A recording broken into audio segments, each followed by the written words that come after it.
Hi, everyone, and welcome to Weekly Homilies with Father Mark Sislenko, pastor of Saints Isidore and Maria Parish in Glastonbury, Connecticut, part of the Catholic Archdiocese of Hartford.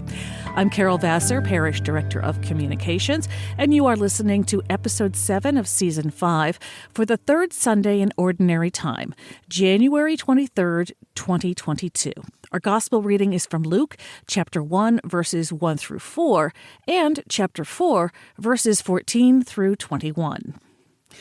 Since many have undertaken to compile a narrative of the events that have been fulfilled among us, just as those who were eyewitnesses from the beginning and ministers of the Word have handed them down to us, I too have decided, after investigating everything accurately anew, to write it down in an orderly sequence for you, most excellent Theophilus, so that you may realize the certainty of the teachings you have received. Jesus returned to Galilee in the power of the Spirit, and news of him spread throughout the whole region. He taught in their synagogues and was praised by all. He came to Nazareth, where he had grown up, and went according to his custom into the synagogue on the Sabbath day. He stood up to read and was handed a scroll of the prophet Isaiah. He unrolled the scroll and found the passage where it was written, "The Spirit of the Lord is upon me, because he has anointed me to bring glad tidings to the poor.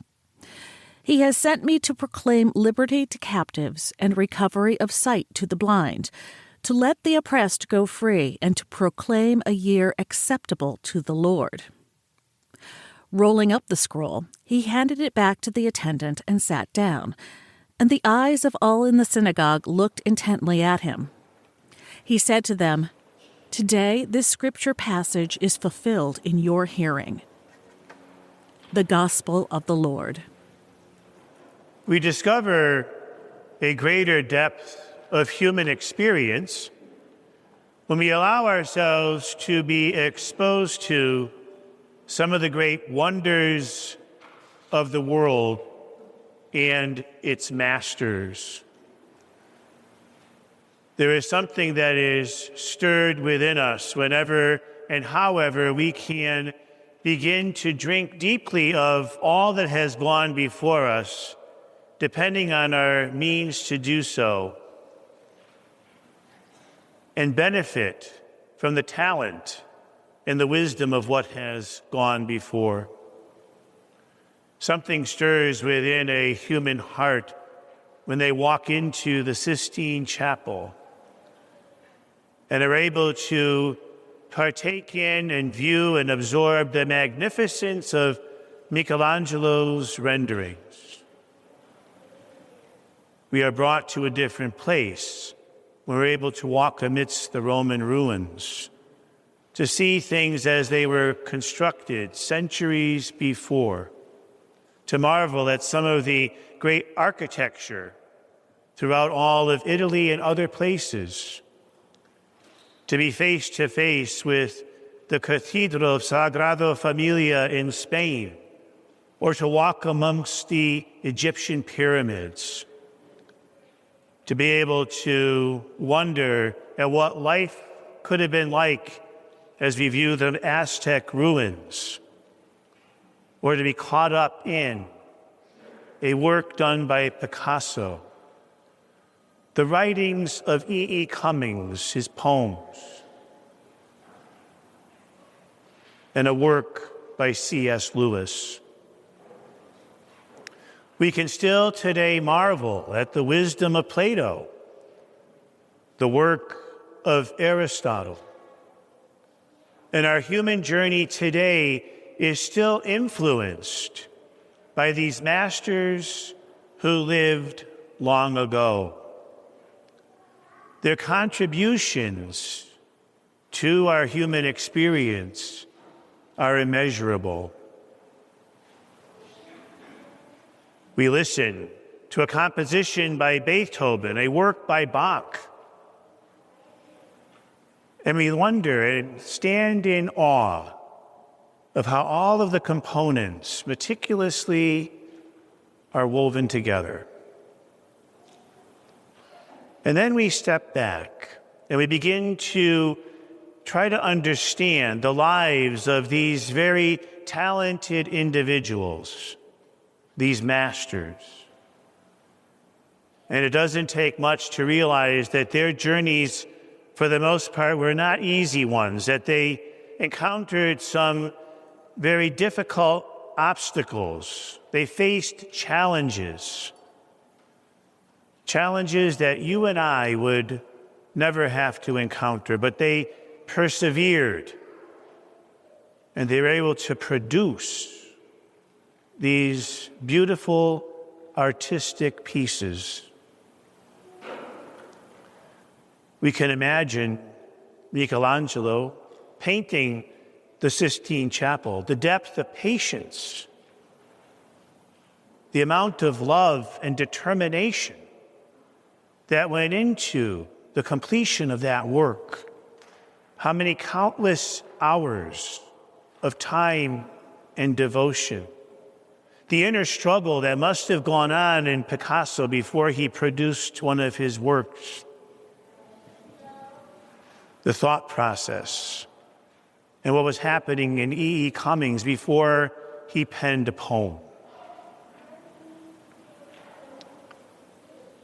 What must have been stirring in the heart of Bach before he ventured forth with another composition. As we begin to ponder these great wonders of life, we begin to see that these great artists took something that was stirring within them and expressed it for no other reason but to do so, because they were drawn to it, compelled to do it, moved to do it, and had the talent to do it. And this stirring and this movement within, whether they were able to name it or not, was really a movement toward the sacred, a movement toward the holy, a look at the bigger picture of life. And isn't that what happens to us when we're in the presence of this greatness? When we're actually standing there in front of it and we're looking at the awesomeness of it. Suddenly, the smallness of our lives matters little. And we're brought into this bigger experience of what it means to be a human being and what life is all about. We mentioned before here the work of Abraham Maslow, a psychologist, and his hierarchy of human needs. And just to refresh our minds a bit about how that works, he said that human beings function best when their needs are met. And he says the basic needs are the physiological needs, food and air and water and those things. And then security needs, the needs to feel safe, belonging needs, the need to feel a part of a bigger group, esteem needs, to feel good about myself and have others respect me as well. And then the meaning needs, which is the need for a bigger understanding and purpose of life, but also to contribute to that meaning.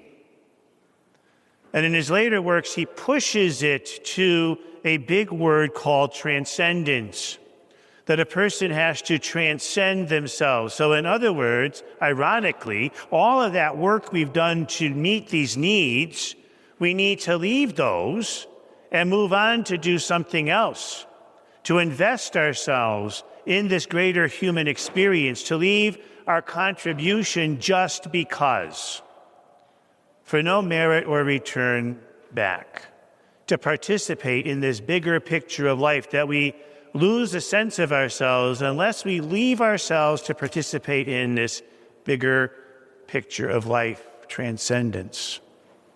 Fancy word for the sacred, for the holy, for God. But see, here's the problem. Here's the problem. We live in a world, and we all follow a lifestyle that is so opposite of that. We are very much today about the easy, the obtainable, the disposable, what I can use and then discard, how I can get from one point to another the fastest and quickest way, how I can accomplish what I need to accomplish in rapid order. Many live with a minimalist understanding of life, even the way they organize their homes, what they see as important. Give me the basics of what is necessary, and I'll go from there. If I can get a fast meal versus one that is properly cooked, I prefer the quicker avenue to do. That refrigerator that you're probably still paying on, that you just bought in your house, has a life expectancy of 5 years. We have this philosophy and this mentality of it's not supposed to last that long, versus creating something that endures. Even the way we approach architecture today is purely on a functional level many times. And when we live in this kind of a lifestyle, when we're adopting this philosophy of life, guess what we sacrifice? We sacrifice beauty. We sacrifice an encounter with the big picture. We sacrifice expressing ourselves for the sake of expressing that self and participating in that big picture. And it's no wonder why so many folks find themselves empty and unhappy and unfulfilled. And this life that is supposed to throw us into amazement and awe keeps us trapped in fear and anxiety. You know, it's very interesting if you've ever had an opportunity to go to a place like Chatham in Massachusetts, where they have the main street and there's all these little art shops there. It used to be years ago, you used to be able to go in there and you could see actual works that folks would have drawn, would have rendered, using actual paint and a brush, whether it be watercolor or acrylics or whatever media. Now today you have to go in there and you have to ask whether what you're looking at is real, or whether it's been produced on a computer, or whether it's the result of a program, or how it got in the form that is before you, because it may look authentic, it may even feel authentic, but it's not. And so we live in this disposable world that convinces us that the best way is the quickest way, the easiest way, and we can hop, skip, and jump over the need for beauty. Think for a moment about the educational system. When a school has to cut a budget, what goes first? Art, music.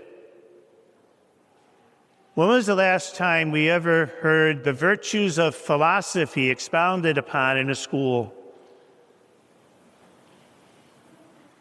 The ability to learn how to think, to understand the world of who I am. If it's not measurable, it's not profitable.